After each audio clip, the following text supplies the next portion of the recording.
single to double bent over row. You're gonna need 2 pieces of equipment for this, whether that is 2 kettlebells or 2 dumbbells, whatever you prefer. And if you have equal weights, fantastic. If you don't, it's just fine to use different weights. I'm currently using a 12 and a 16 kg because of what I have available in my space.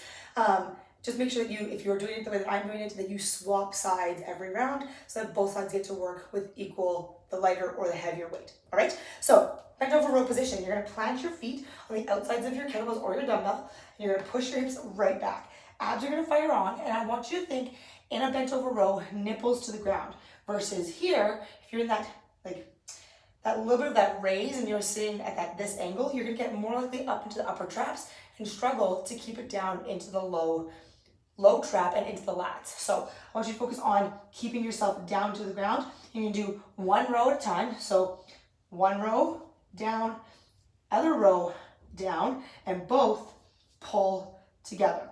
Now, from the front, so you can see what's going on this way, you're going to pull 1 row down, other row down, both row down. Now, the third row where you're doing doubles is going to be very challenging. That's the whole point. What I want you to try to avoid is as you come up with the double, that you don't lift your chest to pull it. I want you to only pull as far as your body will let you go with those bells before your upper body starts to lift.